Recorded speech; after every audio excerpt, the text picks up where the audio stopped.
Hello. Hi, Alex. Hi, Siobhan. Thank you so much for making time in your busy schedule to talk to us today. We're thrilled that you're going to be joining us at the Queensland Art Song Festival this August. And here we are in Glyndebourne. What an amazing coincidence that we're both here in Sussex. I know, it's so lovely to be back in Glyndebourne. I hardly need an excuse to travel here, let's be honest. The gardens are so beautiful and it was lovely that I could also align it with seeing some of my friends and colleagues on stage yesterday for the premiere of Giulio Cesare, which was amazing. So yeah, very happy to be here. Thanks for the invitation. And you were here in 2021, is that right? Yeah, I was originally slated to sing Pamina in the Zauberflöte production, which had to be shuffled around due to COVID complications, and ended up singing a concert of Mozart concert arias with the Orchestra of the Age of Enlightenment, the OAE. Yeah. Amazing. So it was lovely. And I'm here covering that Pamina. It's such a small world. So many Paminas from Australia as Paminan. well. Yeah, exactly. Paminan. And yes, so I mean, we're absolutely thrilled and honoured that you are going to be joining us for the second full edition of the Queensland Art Song Festival. We started in 2023 with Benjamin Appel, whom you know, and Sholto Kainoch leading a week of absolutely inspiring masterclasses. And yeah, we're thrilled that you are going to be joining us with Nico de Villiers. Have you guys worked together for a long time? We've known each other for a long time. Nico and I met in 2011 at the summer school Ames in Graz, which I think you also did a few years ago, on scholarship from the Opera Foundation for Young Australians. And Nico was on staff when I was one of the students. So we didn't actually work together that summer, but that's when we encountered each other, we knew each other. And I think we did one recital years ago, but then this project came up, I think in 2022. I remember I had just finished a rehearsal at the Staatsoper unter den Linden of Rosenkavalier, and my phone rang and it was Nico de Villiers, and I answered thinking, you know, what could Nico be calling about? And he was doing a recording of songs by Richard Hageman, this unfairly forgotten Dutch-American composer who was hugely famous and successful in his lifetime as a conductor and a recital a pianist, as well as composer. And so Nico has spent the last 10 years doing his PhD on Richard Hageman's music and spent 10 years trawling through university libraries, archives, tracking down these songs which have kind of been lost because they were never published in one critical edition. So they've been like one in this library, one in another library, and he's basically pulled them all together. And there are some 60 songs, I think, 20 something of which we recorded on a CD 2 years ago. Funnily enough, I wasn't actually the original soprano. The project had been planned, and then the soprano had to withdraw for personal reasons, I believe. So they were looking for someone to kind of step in at reasonably short notice. And I wasn't sure if it was going to work. My schedule was quite packed, but I promised Nico that I would listen to the songs that had been recorded and look at the scores, and he sent them through immediately. And these songs had a really visceral effect on me. As soon as I, like 8 bars into the first song, I was like, oh my gosh, I have to sing this music. It really spoke to me. I'm sure you've had experiences like this, where you don't know why, but it just speaks to you when you know immediately what you have to say through this music. So we ended up moving the recording period so that it could fit. And the CD came out, I think last year and now we get to share it with Australian audiences, which I'm really thrilled about. During the rehearsal and the recording process, Nico and I started noticing lots of parallels between these songs by Hageman and songs by his contemporaries, Richard Strauss and Henri Duparc. I'm sure you sung. A lot of us know, those classic songs like Morgen by Strauss, and some of the parallels are just similarities in a turn of phrase or a line in the poetry or a harmonic development, and some of them are really clearly like echoes of each other, which is why we've called this program Echoed Voices, because the CD of Hageman songs is called Voices, and these are the echoes of those voices from Strauss and Duparc. Sometimes it's really concrete. I mean, I could talk for ages because it's such a like musically nerdy thing. We got so excited when we would stop and be like, oh my gosh, this introduction to this song by Hageman called Bettlerliebe, it has an extended piano introduction of a minute in the same way that Strauss's Morgen does. Oh, yeah. But Morgen which you all know is this sort of ascending slow arpeggio chords in the piano, and the poem speaks about this deep, trusting, long-lasting love between two people, and then reflecting on that maybe at the end of their life. Bettlerliebe, in contrast, has the introduction, but the song heads in a minor direction, and it's the poem is almost as if that couple in Morgan had never met, if the stars hadn't aligned and they hadn't ended up together, the alternate universe version of that. So it's been really fun and stimulating experience to trawl through this music together and find these parallels. Amazing. Thank you for that beautiful introduction to your recital plan. We're thrilled that we're going to be able to feature such a beautiful and interesting program at the festival. It's sort of part of what the festival is also about. We want to help raise awareness of the core repertoire of the Strauss, the Duparc. Last year we had a focus on Schubert, but also look at how it's connected to, you know, song is a continuum. Song existed in primordial, probably not primordial times, but definitely with cavemen, and it's existing now. You know, Taylor Swift has 7 sold-out concerts here in London, and so I think that there's a real through line, and we'd like to be able to highlight that connection at the festival. So I'm so glad that your program leans into that. It's really thrilling for us. I was going to say, I'm so glad that you mentioned that, because Taylor Swift comparing with, you know, ancient medieval songs, because it is kind of the same art form. These songs that we perform as classical musicians and symphonies and operas and things, it was the pop music at the time that it was written. So I think it's a pity sometimes when we segregate music into these classical or non-classical categories. And I think that in the end, if it touches people, if it allows a space, like a channel for people to gain new perspectives on issues in their lives, or a channel through which to find meaning, the genre does not matter at all. So I just was glad that you picked up on that. Did you see in Beyonce's new album, she sang Caro Mio Ben on one of the songs on Cowboy Carter? I couldn't believe it. It was like, it gave a real sort of renaissance of that piece, I think, because we all started singing that when we were like 12 or 13. Singing 24 Italian songs and arias. So funny. Even in Mildura, where I grew up, that was part of the core repertoire. And it's interesting, and it seems to divide people, this what Beyonce has done. Like purists say, well, you know, should she be interpolating a classical song like this into her music? But I think, why not? Because I don't know what you think about it, but I think the people who are already initiated into classical music, they're obviously not going to go to Beyonce to find their favourite recording of Caro Mio Ben.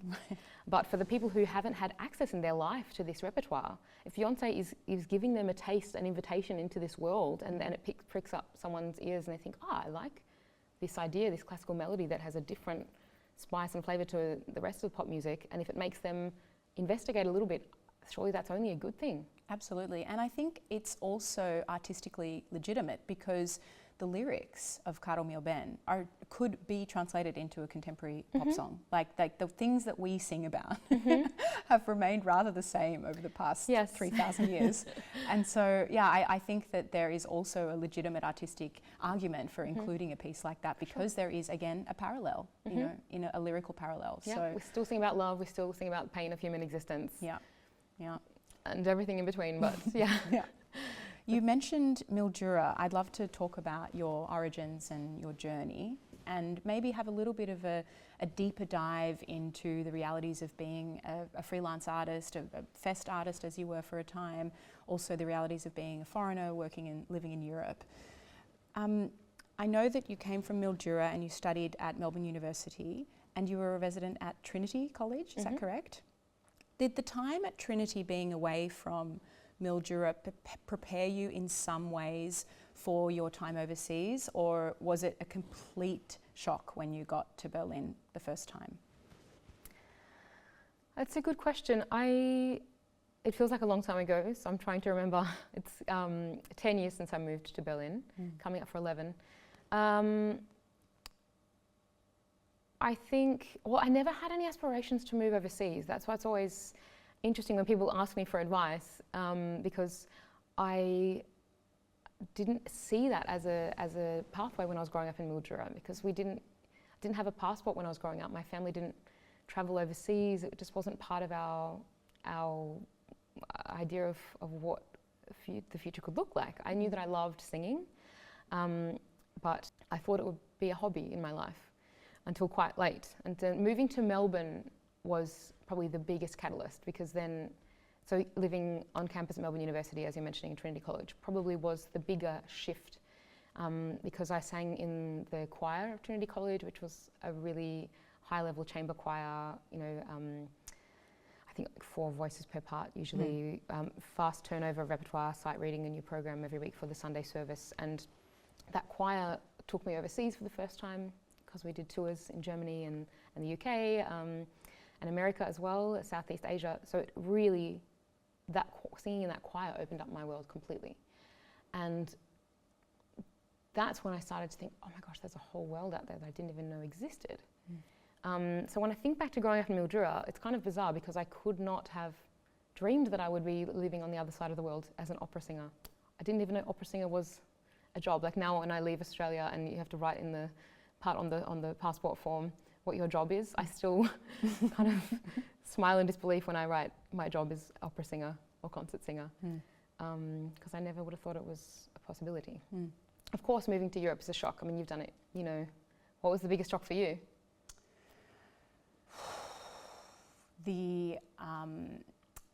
Probably the red tape. Yes. The red tape. It's a real privilege to not have to think or worry about visas. And I mean, I already experience a huge amount of privilege even in my visa experience because of my nationality and how I present and my language skills. But I think that was a shock, how difficult it was to fit into the box of what they determined to be a desirable visa candidate. And artists are always square pegs in round holes. Yeah, like we never quite fit into the bureaucratic spot. And it continues to, it's an ongoing thing for me because I've moved around so much, so I've had to begin the visa process several times. Now I'm in Austria. That's a slightly idiomatically different process to the German process. So yeah, it's that was probably one of the hardest things.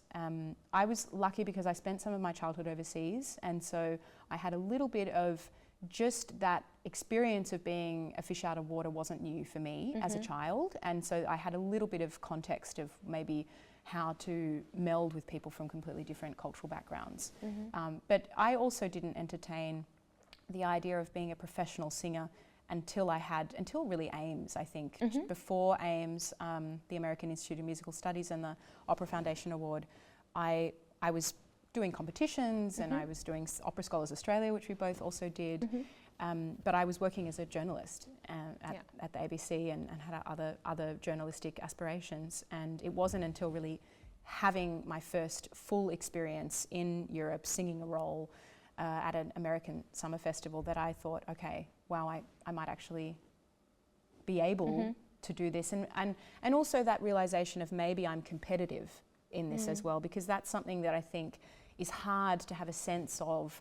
You might be doing well at home, or you might be sort of winning those prizes in a home context, but how do you know that you have what it takes? We both learned through Melba, more than a voice, you know, there are other attributes that you need to have a professional career. So it's funny, we have some parallels, I think, because also I remember... I just copied you, basically. No, not at all. But I also remember the AIMS and Graz Summer School. I think it was the first time in my life that all of my energies and resources were being put into singing for the first time. Because we were 2 months in Graz. You know, you weren't doing the part-time jobs that when you're a student at Melbourne University. You know, I was doing things on the side to make ends meet. But this was the first time where all kind of expenses were covered. We just had to focus on our singing. And as you say, realising that maybe there's a place for you in that world also happened for me in Austria. Yeah.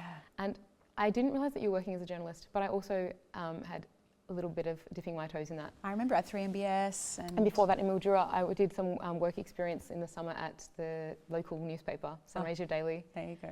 And I wonder why that is, because maybe it's to do with storytelling, that we had this urge to connect with people and tell stories. Yeah. And one pathway to do that, I guess, is through journalism. An impulse to seek truth. You know, I mean, journalism is about seeking other people's truths, and art is about seeking your own. So maybe there's a connection there. I also feel that my journalism training definitely has helped me in my career. You know, I mean, in this situation, I'm interviewing you, but I've been in your position as well, of course, a number of times. And yeah, I appreciate the experiences that I had before in my early 20s. I then really did have that kind of myopic focus begin on the singing. And I'm grateful for it now still. I mean, I don't have an undergraduate music degree. Do you not? Oh, I thought you did. Don't tell my university in Germany.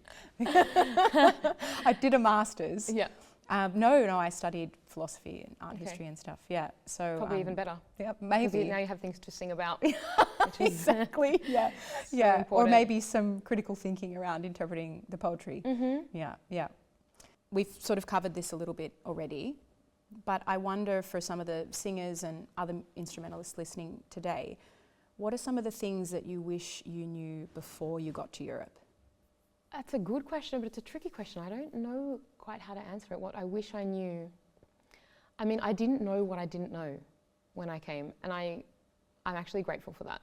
That in some ways, like when I had my first round of auditions, I got my first agent at Ames in Graz, and then you as well. Same agent. And then when I look back, I kind of had no real understanding of the places where I was auditioning in terms of now what I do, that these are like some of the biggest opera houses in the world. And I'm glad I didn't know, because I think it would have intimidated me. I mean, I was nervous enough anyway, but so I don't think I would do anything differently. Like, I don't wish that I knew things that I didn't, because I think that's been the joy, like the wide-eyed wonder of not taking anything for granted and just being like Alice in Wonderland. You mentioned to me just before, because we're in these beautiful gardens. I'm glad that I came with a certain naivete and desire to learn. What a beautiful answer. This is something that young singers often ask me. But what do you say? Well, I'm not something as beautiful as I have this like little cheat sheet that I give out. No, but it's so true. You know, the things that I know them deeply because I learned them myself. Yes. And those lessons have shaped who I am and have shaped my path. And there isn't a cheat sheet on how to have a career. And everyone's career is so different. No, very few people have this cookie cutter where they, you know, go straight from university into a young artist program, they win operalia, and then their career's done. And you know, that's just, it's just not the reality of 99% of people having a career. Or even the people who do follow that path, we haven't seen all of the ups and downs in between behind the scenes. Yeah. So it is difficult actually to advise other artists or other young singers coming up, because they will carve their own, they will blaze their own path. Every career is unique in that way. So I really appreciate. And what you said about learning, you learned those things deeply because you did them yourself. Yeah. That's the thing as well. Like, no matter how much it's obviously great to seek advice from people who've been ahead of you, but hearing someone else's experience, you know, explained through words is only an approximation. It's never going to feel the same as going through it yourself. Yeah, of course. I would say, like, don't be afraid to just get in there and get your hands dirty, learn some stuff. It's always going to be a bit messy. On that, maybe if we do want to talk a little bit concretely about some differences, can you talk about for you how it's different working in France versus Germany versus Austria? Are there sort of idiosyncrasies there that are striking, that things that are a different experience for you in management style or artistic approach? I'm curious about that. Well, as you mentioned, they all have slightly different bureaucratic processes, but I think basically the artistic process is more or less the same. What comes to mind is actually the audiences are different in each place. I love one of the idiosyncrasies of the French public is the synchronized clap. When they really like it, they don't just clap like we do in the English-speaking world all together. They somehow synchronize it. It's a beautiful, beautiful thing to have hundreds of people, sometimes thousands, all clapping in sync, the slow clap. And I've only had that, I think, in France and in French-speaking Switzerland. German audiences clap a long time. That's true. Yeah, which is so lovely. It's always, like English audiences are more efficient with their applause, I think. Like, even if they love it, they clap really heartily, but everyone sort of does their one round and then it's finished, and then everyone goes their own way and enjoys discussing what they've seen. But the actual working process, Can you think of any big differences? You mean in the rehearsal rooms? I suppose my exposure in the German-speaking world has been more in like repertoire houses. Oh, that's what you mean, yeah. I mean, not necessarily. It's just something that comes to mind. You know, in France when I've worked, it's always been in either premieres or new productions or something like that, where everyone is coming in and is a guest, and then everyone leaves. Whereas in the ensemble system right now that I'm in, it's sort of like, oh gosh, okay, it's Monday, okay, it's Magic Flute, you know, off we go, and sort of maybe 1-2 days rehearsal. So I mean that's just one example of something that I've experienced as a little bit different. But true, that like the difference between the Fest German Spielzeit system and the Stagione is quite something. It feels like a while since I did my 6 years in the Fest system, because I started at the Deutsche Oper Berlin as a young artist for 2 years, and then I was another 4 years as a principal soloist, so 6 years altogether. And then that allowed me to get my permanent residency for Germany. Right. So then we had planned that, and then I changed my contract to a guest contract, and I've still sung at the Deutsche Oper every year since then. I think unless I missed one for COVID, I can't remember, maybe. It's always a tricky topic. I don't know how you feel about it, because I'm so grateful that I had my Fest experience, because because you do things on such little rehearsal, it teaches you a resilience and a spontaneity on stage that is a great skill to have had to develop. But I do enjoy the other, with the Stagione, the 6 weeks of deep, intense building relationships with your colleagues, dissecting the material, really working process. I love rehearsals. I don't know how you feel. Some artists don't like rehearsals. They do it and then they live for the performances. I love the performances, but I also live for the rehearsals. How do you feel? I am definitely a rehearsal singer because I love building a character. And so for me, the rehearsals is where my personal joy is, and the performance is sort of like a happy byproduct of the work I've been doing that I've really enjoyed. I've had almost the opposite for a career of you, in the sense that when I started, I've been freelancing for almost 10 years, and now I've, for the first time in my life, joined an ensemble. And one thing that I noticed sometimes when I would freelance and do 8 weeks of rehearsal, it was so thrilling, but I would throw myself into the rehearsal, love it, but by the end of the 8 weeks I'd be exhausted, and then we had to open the show. So, you know, and whereas in the Fest system, I just practice privately, essentially, or with coaches or something like that, and then I'm doing Queen, and I've got a half-day rehearsal to get Queen ready, you know, and then, but that means that although I haven't had that pleasurable experience of building the character in the rehearsal room, I know that my vocal performance is going to perhaps be superior than what it would have been had I had an 8-week rehearsal. So I get to scratch different itches of mine as an artist, and the older I get, the more the singing is important for me. Absolutely. When I was younger, I was much more about the dramatic, the theatre side of things, and that side of things, and that has shaped my career as well, because I mostly get hired by directors. And that's been beautiful and wonderful. And now that I have that network, I'm investing more in the vocal side of things. So currently that Fest system where we do just jump into something is really appealing for me. You mentioned I think that's very healthy. Sorry, I was going to say, like to oscillate between those two. I think it's very healthy not to be stuck in one way. I love to go between projects, like a longer project, and then to do something short term, because it keeps you agile, keeps you fit. Kind of in the same ways you need to do some cardio, some strength workout, some endurance stuff to be physically fit and healthy. I think artistically it has the same effect. Yeah, absolutely. And what you spoke about rehearsals and performances, I love that in French the word for performance is, I'll probably mispronounce it now under pressure, but représentation, like representation. It's just a representation of the rehearsal process. Fascinating. Nothing more, nothing less. And that's in French. It's different in other languages, like in Italian it's spettacolo, no? Spectacle. Yeah. And in German, Vorstellung, which is kind of different nuance again, it's isn't it? It's almost like presentation. Yeah. It's presentation, not the same as representation. That's true. Which somehow has a slightly different, fascinating. Nuance. Yeah.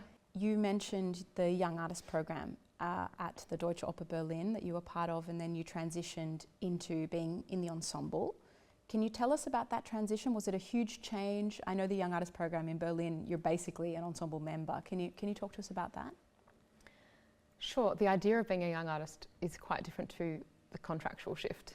because at the Deutsche Opera in particular, I think it's different in all different opera houses around the world, but at the Deutsche Opera there was no real change. It was just that my contract went from saying young artist to artist. I mean, I think there was slightly different details, but essentially this idea of when you stop being a young artist, there is no hard and fast answer to that. And maybe there doesn't need to be.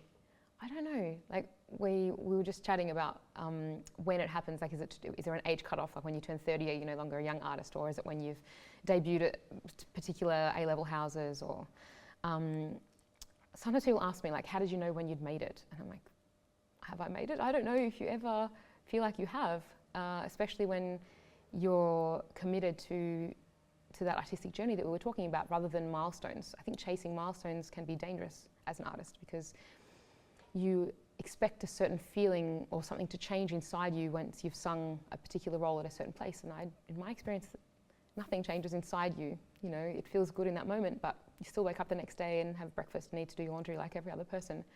So I've tried to avoid labeling myself in that way.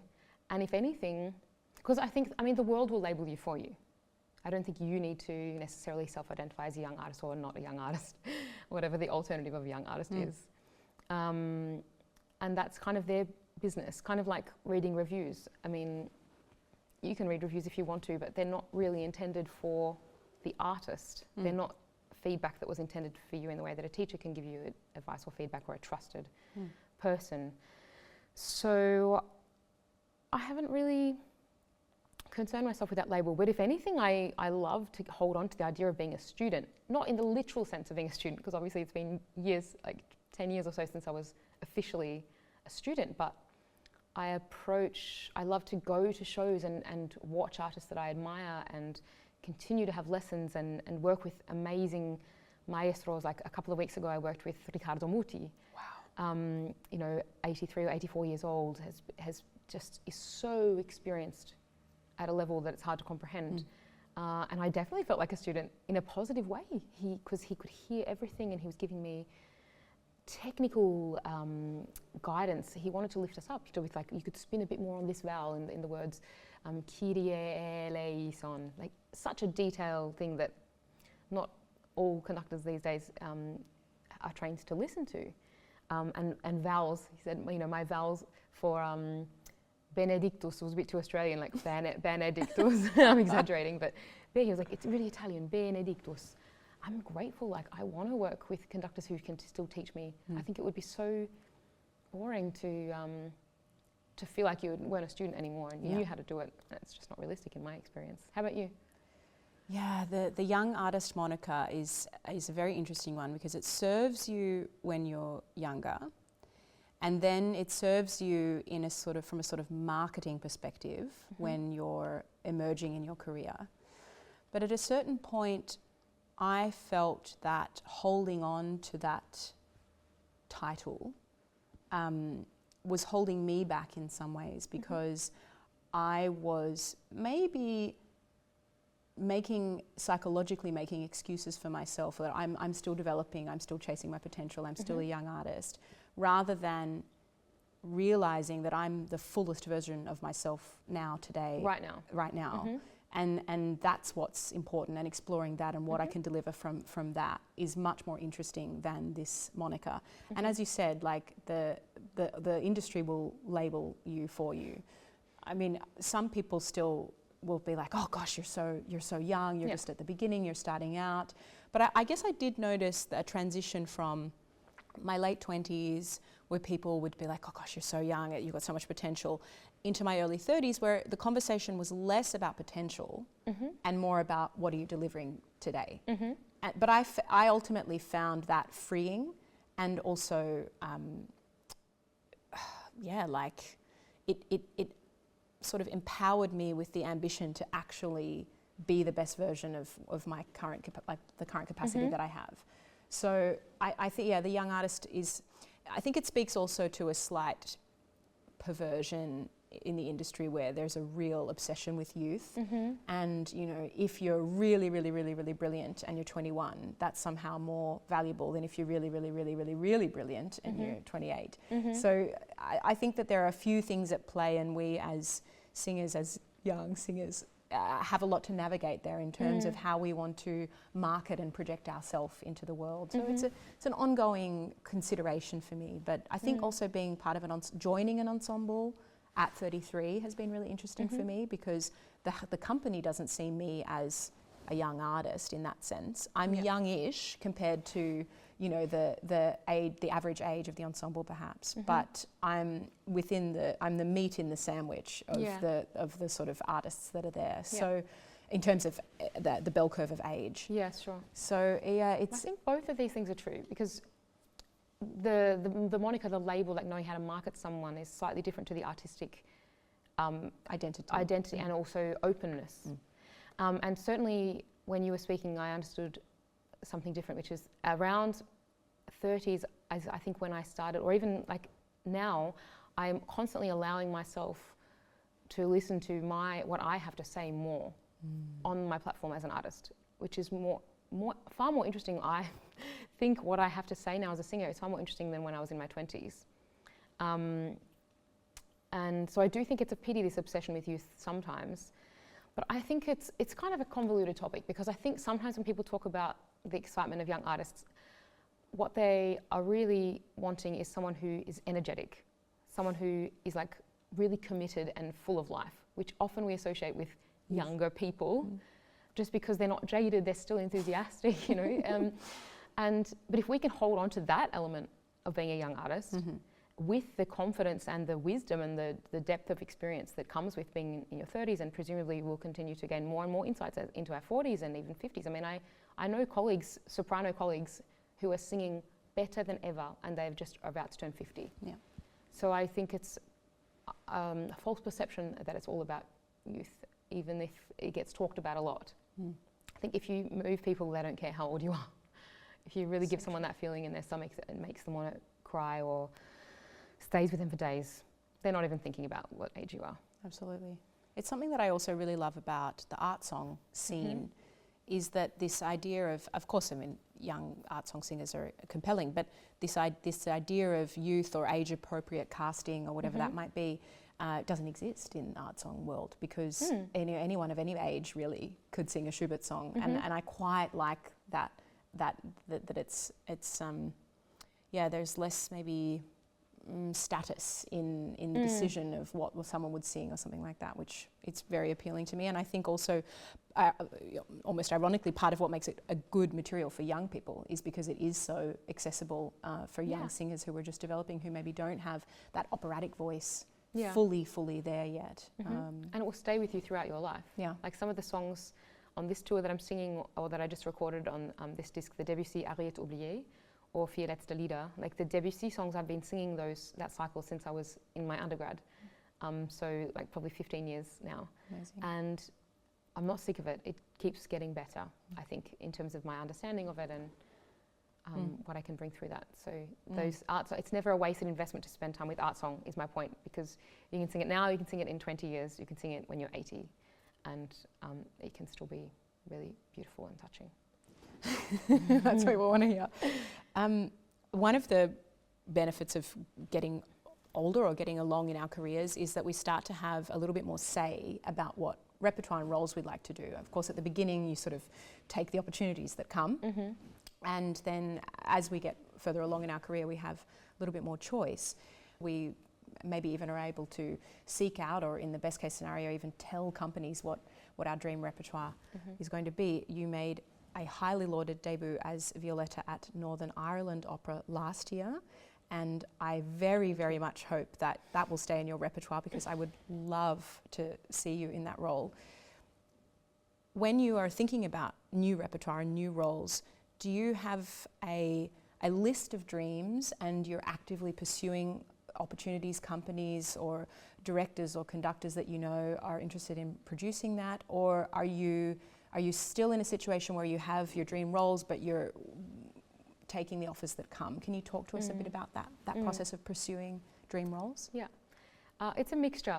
I would say. I think we all have our dream roles, things we'd love to sing. And the Violetta, since you mentioned it, was like a really special experience. You said you hope it will stay in my repertoire. I'm not sure if I will ever sing it again. I don't know if I need to, because it was such a sacred and like as close to perfect experience as something could be in terms of the production, the team that was around me. And it was so satisfying that I've been asked a couple of times and I haven't said yes because I haven't, if the conditions haven't been, it's not perfect for my voice basically. It's like famously difficult role. You sing it already, don't you? Yeah. So they're requiring 3 different kinds of voices.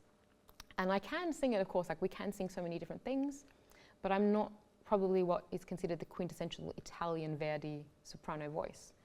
And so if I accept a role like that, I want to make sure that I can do it justice. So the conditions have to be correct with like a proper rehearsal period and with a team that I know shares the same values that I do about what the result is going to be like. Other roles, I think it's a mixture. A lot of the time, I see what offers come in, and if it feels right, if it feels like the timing is right, then of course I accept it. And then occasionally, when it's with a company or someone that has known you for some time, they would ask, "What would you like to do?" And it's very special to be able to discuss options. And it looks like I'm going to sing my first Juliet finally in the coming season. How amazing, because you auditioned with that aria at Deutsche Oper Berlin, I remember. Yeah, good memory, Alex. Yeah. I did. Yeah, I've been singing Je vais vivre for a very long time. So really excited to debut that role. And that was a case of, it's always a negotiation. It's not like you can just walk in and be like, I want to sing this role. And a lot of the times it's great when other people suggest things because they bring, they might hear you in a way that you don't hear yourself. So the Violetta, for example, wasn't my idea. It was the idea of Cameron Menzies, the director. And I'm so glad that he had it, because it felt so right. And it was such a rewarding experience. It was in a, I don't want to use the word purist, but in a context where the costumes, the set design, the direction was all just really honest storytelling, which is really important to me. And I think that also affects the way you sing. Well, for me it does as well. If you're not 100%, 200% convinced by what the production is trying to say, I think you can often hear that in the singing. Do you know what I mean? Absolutely, absolutely. Yeah. No, I'm glad to hear your answer about that. I remember listening to an interview with Lisette Oropesa, and she said that, of course she's at a place in her career where she is going in and saying, I want to sing these roles, But it was interesting to sort of hear that she says, okay, these are my next dream roles because this is the right step for me developmentally. And now me and my management, we're actively pursuing those options. So we're going to companies and putting me forward as this. And I that was sort of, I just didn't realize that was something that actually could happen in the industry. So it's nice to hear that you are also having relationships where you're able to speak with companies or directors or people and say, like, look, I'd really love to do this role. And it's nice. I think it feels empowering to hear that a singer could have that sort of influence, I think. Because so often we're gaslit into thinking that we have no power, no agency, and that what we have to say doesn't matter or is the least important voice in the room. And the more that I work, the more that I realize that's actually a myth. Yeah. And not only is it a myth, it's actually a myth that isn't constantly being reinforced in the way that I thought it was. So it's encouraging to hear that you're in a place where you're able to say, look, I'd like to do this and this. Often I'm more likely to ask to repeat roles because I find it such a pity when you invest so much into a role, especially one that you really do love. Things like Mélisande or Cendrillon, which are 2 roles that spoke to me so much. I would love to revisit Cendrillon and do it again and again because it grows every time. Some people are obsessed with always doing new roles, role debuts, but also the idea of repeating something is quite attractive sometimes. Your Mélisande was stunning. I had the fortune of, I was in Melbourne when you performed that, and I came to see that at the Palais. It was just thrilling. It was the first role I'd ever seen you do. I'd seen you, I think I'd seen you as the Erste Dame. But it was the first sort of lead role. I'd seen you obviously sing many times before, but an actual stage role, and it was absolutely remarkable. And sometimes you redirect people's ideas by saying no. I think people sometimes, sorry if I'm preempting It's literally my next question. Would you want to ask it? Well, maybe I'll phrase it. You raised the idea of sometimes people suggesting roles to you or offering you a role and you saying no. Can you talk to us about the power of no, the power of knowing your limits, knowing what your, maybe not your limits, but the things that you would prefer to do, your preferences, and how you find the courage to turn things down? I know that's something a lot of singers struggle with. Can you talk about that? Yeah, I think the problem with it is that it's very easy to say, like, you have to know when to say no, because you also have to know when to say yes. It's not like a polarized topic that it's not easy. The truth is, the truth lies in the nuance. It's highly nuanced. Every project has to be considered with people who really understand, so that you can come to the right decision. I wouldn't be where I am today if I hadn't said yes a lot of times to projects that were maybe slightly daunting. It's not about just saying yes when you feel comfortable. That's what I'm trying to say here, that it's not that you should just say no when you're uncomfortable and yes when you are comfortable, because sometimes you are in the grey and you have to be comfortable to make the right choice when you don't know how you feel. But sometimes it's clear that something is not right for you, and then I think you should have the courage to say no. I've had examples like that where, like, a very important major opera house offered, I had just sung a role for them, and the next offer was a title role in a piece that would be very tempting to say yes because you just want to reappear at that house. But I looked at the score, it was not right. The tessitura was way too high, which is confusing if you don't think about it nuancedly, because I am a high soprano. I have high notes, but my voice is happy to go up to high C's or D's or B's, a couple of times in the piece, not to be sitting up around high C the whole time. So this was a case where my agent and I discussed it at length and said no. And I was so scared to say no because I thought that they would never invite me back, and that was the end of my career at this opera house. And to my happy surprise, they came back immediately and said, "Oh, you're right, actually. Sorry, that role wasn't right for you. How about this role?" And the other role was like my dream role. So that was an example where it paid off to say no politely and respectfully and wait till they had a more suitable idea. But at the same time, I've had to say yes sometimes when, to jump in and learn things at very short notice, but that's different. We have to learn the difference between an uncomfortable feeling because something is challenging and it's going to force us to work really hard and be really disciplined, and a challenge that actually just is not meant for us. I think you probably can relate to this idea. I really struggle to say no. I've said yes to things in the past that I maybe upon reflection should have said no to. I have as well. Yeah. I mean, I'm not perfect either. Yeah. We've all been there. I'm on a very, very eye-opening journey with a role at the moment where I still don't know whether it's the right fit, even though I'm performing it. And it has challenged me and taken me truly to the edge of my capacity, both psychologically and vocally. So, but I do see that even if I look back on this time and think, yeah, that really wasn't a good role for me, I'm grateful for the learning, even just to learn that, even to learn myself.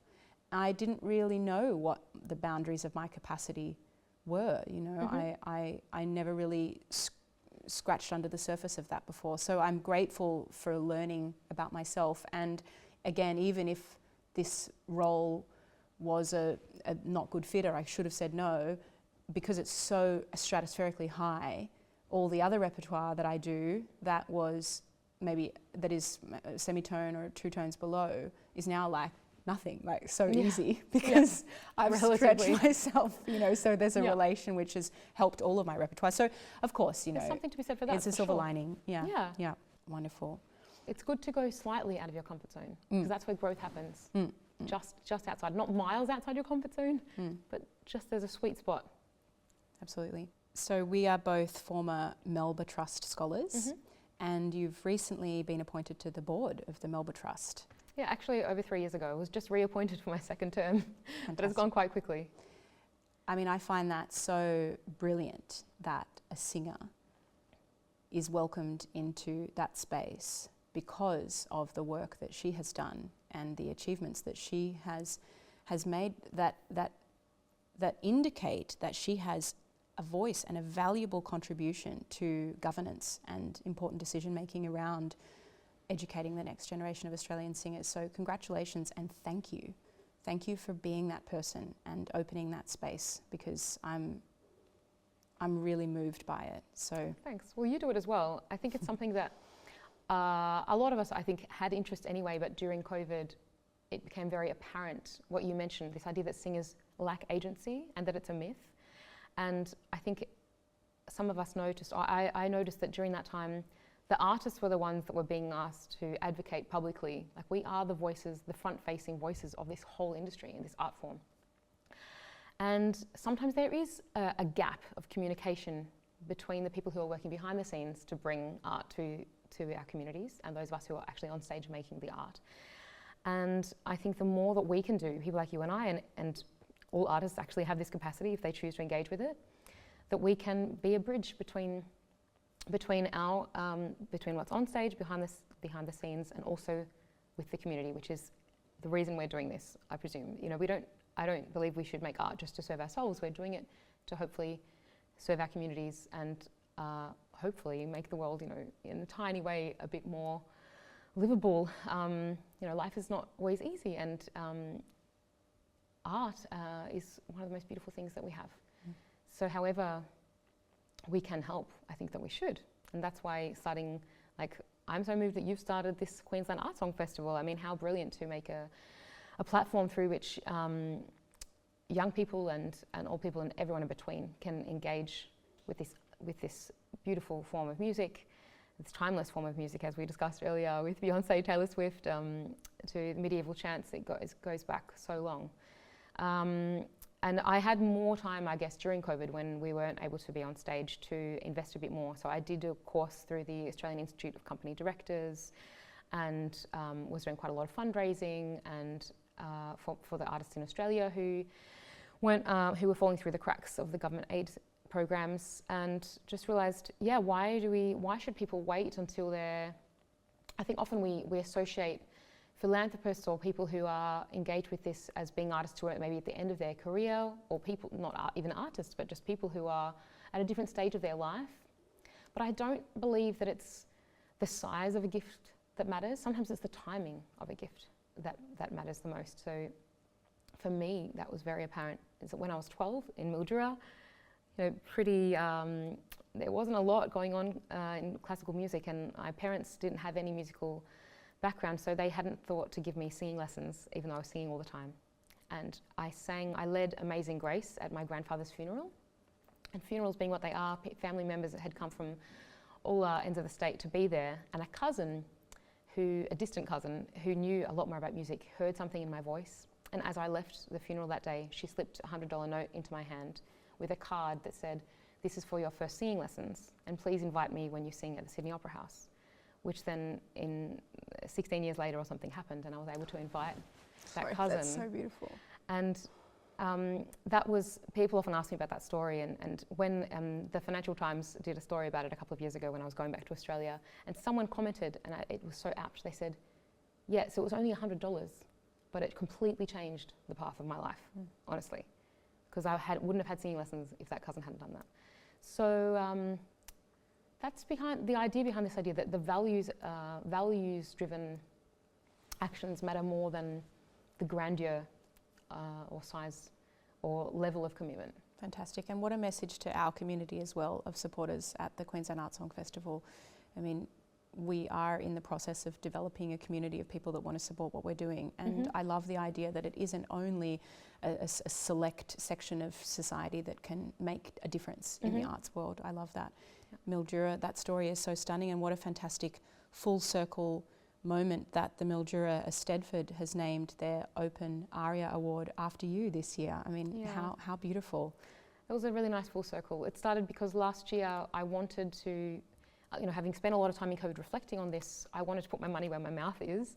And so to celebrate my 35th birthday, which also coincided with the 10-year anniversary of working professionally as a singer, I started these little encouragement awards at the Mildura at Stedford, and they weren't like a huge prize money, but it was something modest. But I wanted to just start somewhere, start in Mildura, which is where I'm from, and then it starts a habit that hopefully that will grow with me through my life, and with my means and resources will grow as well. But that the idea has a beginning. You have to plant the seed at some point. Why wait? Planting seeds. We're both clearly invested and passionate about gardening. Education of. I hate gardening. Sorry, about education. Okay. Education, and particularly development of young singers in Australia, because we know what it's like. I'm also from a small country town, so we know what it's like to have those early maybe barriers to access, and then know what it's like to go overseas and really make it happen. You're going to be working with our singers and pianists at the Queensland Arts Rock Festival in a few months. Can you tell us what you would like the singers and pianists to take away from your masterclasses? If you could kind of summarise the energy that you would like them to leave the space with. If they come as I had presented to masterclasses at that age, wanting to get it right, and seeking the answer and hoping that the master, in inverted commas, would give me the answer that I could then take away with me and just be better because of that. And since then, my whole concept of the idea of a masterclass has changed. I try to think of it, instead of it being the master and the student, that we think of it as the verb of to master something, which is a lifelong quest. We are all on a quest to master our inner voice, our inner artist, to amplify it and to develop it, as you say. So I hope that they will come, that they will release that idea of searching for the correct answer, and try to think more in terms of expanding their palette, expanding their toolkit, and freeing themselves, ironically, to show me what they have, to expand what they are able to offer. Siobhan Stagg, thank you so much for your time. This has been a great pleasure, and we will see you in Brisbane. For me too. Thank you, Alex. Really looking forward to seeing everyone then.